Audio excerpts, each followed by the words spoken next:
अब मेरा क्वेश्चन ये है कि अगर आपके पास दो पॉइंट्स के कोऑर्डिनेट्स हों तो क्या आप उनके बीच की डिस्टेंस फाइंड कर सकते हो? दो पॉइंट्स के बीच का मिड पॉइंट फाइंड करने के लिए क्या चाहिए आपको? Coordinates of both points. यानी कि यहाँ पर आपको डिस्टेंस और मिड पॉइंट दोनों फाइंड करने के लिए दोनों पॉइंट्स के कोऑर्डिनेट्स चाहिए, जो यहाँ नहीं है ना, जो हमें निकालने होंगे। तो बेसिकली इस क्वेश्चन में यही एक मेन टास्क है, how to find that the coordinates of the red flag जो निहारिका ने, सॉरी ग्रीन फ्लैग जो निहारिका ने पोस्ट किया है। मान लेते निहारिका ने जो ग्रीन फ्लैग पोस्ट किया उसको जी मान लेते हैं ना, यहाँ उन्होंने जी पोस्ट किया, और प्रीत ने जो पोस्ट किया वो कौन सा फ्लैग है? Red flag. तो प्रीत ने जो पोस्ट किया है वो पॉइंट आर मान लो। So can you tell me what is the coordinates of G? G के कोऑर्डिनेट्स बता सकते हो? क्योंकि निहारिका सेकंड लाइन में रन कर रहे हैं, ठीक है, और उन्होंने 1/4 डिस्टेंस कवर की है।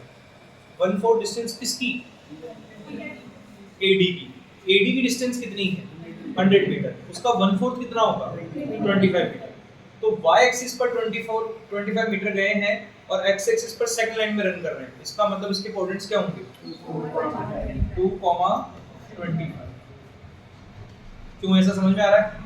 यहाँ पर आप ये जो AB लाइन है इसे x एक्सिस की तरह ट्रीट कीजिए और AD जो लाइन है उसे y एक्सिस की तरह ट्रीट कीजिए।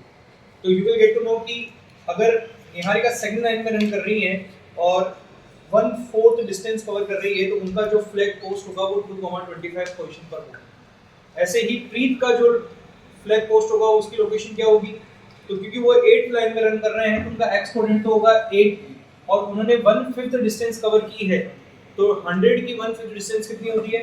20। दैट्स व्हाई यहाँ पर क्या आएगा? 20 है। तो बेसिकली आपने फाइंड कर लिए दोनों पॉइंट्स जिनका डिस्टेंस फाइंड करना है और जिनका मिड पॉइंट फाइंड करना है। तो मुझे लगता है इसके बाद दिक्कत नहीं होगी। दो पॉइंट्स आ गए तो इसके बाद डिस्टेंस भी फाइंड हो सकती है और मिड पॉइंट भी हो सकता है। तो इस क्वेश्चन में मेनली यही था कि आप ये दोनों पॉइंट्स कैसे फाइंड आउट करते हो। तो क्वेश्चन में एक सिचुएशन बनाई गई है और उस सिचुएशन को समझना जरूरी है ताकि हम इन पॉइंट्स को फाइंड आउट कर सकें। पॉइंट ऑफ डिस्टेंस का मतलब है, वेरी गुड। तो P कहीं मिडिल में होगा जिसके एंड पॉइंट क्या होंगे? ये बात समझ में आती है? तो हमें इसे फाइंड करना है। पॉइंट ऑफ डिवीजन फाइंड करने के लिए हमें क्या क्या चाहिए होता है? Ratio of division and sir coordinates of A and B। तो क्या A के कोऑर्डिनेट्स हैं मेरे पास? विचार। -2 B के कोऑर्डिनेट्स हमारे पास 2 और रेशियो है क्या हमारे पास? नहीं। मतलब रेशियो चाहिए और मैं आपसे पूछता हूँ कि अगर रेशियो में लाके दे दूँ तो क्या आप पॉइंट ऑफ डिवीजन फाइंड कर सकते हो? मतलब मेन जो दिक्कत आ रही है वो क्या आ रही है? रेशियो को निकालने में दिक्कत आ रही है। इस पूरे इंफॉर्मेशन में क्या वो इंफॉर्मेशन आपको नजर आ रही है जिससे रेशियो निकल सकता है? वो कौन सी इंफॉर्मेशन है? चलिए सही पहचाना कि यही वो इंफॉर्मेशन है जहाँ से रेशियो निकल के आएगा। मेरा एक क्वेश्चन है मोल कि हम ये जो बार बार बोलते हैं कि पॉइंट ऑफ डिवीजन इस लाइन सेगमेंट को इस रेशियो में डिवाइड कर रहा है, वो रेशियो एक्चुअली कौन सी डिस्टेंसेस का रेशियो होता है? बात समझते हो? बहुत अच्छा। अगर ये जानते हो ना तो ये क्वेश्चन आपके लिए बहुत इजी है। तो ये जानते हो कि ये जो हम बार बार रेशियो ऑफ डिवीजन बोलते हैं ये इन दोनों पार्ट के डिस्टेंस का ही रेशियो होता है। तो ये निकालने का मतलब है कि ये निकालना। अगर मैंने ये निकाल लिया तो मेरे पास ये आ जाएगा, मानते हैं? तो मेरा एम क्या हो गया? यहाँ से क्या निकालना हो गया? फिर तो ये क्वेश्चन मोल हो जाना चाहिए था, बचा ही नहीं कुछ।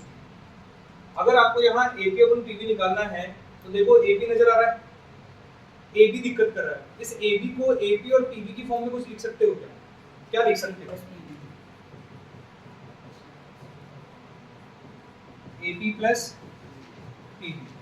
अब यहाँ से AP अपॉन PB निकालने के लिए आप बताओ क्या करोगे? 7 को ट्रांसफर क्या बनेगा? 7 equals to 3AP plus 3PB। अब आगे क्या करूँ? सर 3AP को ट्रांसफर करो 7AP minus 3AP equals to what? 3PB। आगे क्या करूँ? 4AP equals to 3PB। 3PB। आगे क्या करूँ? सर AP upon PB कर दो और 3 upon 4। बताओ सब कुछ तो आपने बताया। सर मैंने स्ट्राइक किया रेशियो ऑफ डिवीजन आ गया, अब you can easily find the point of division. ठीक है,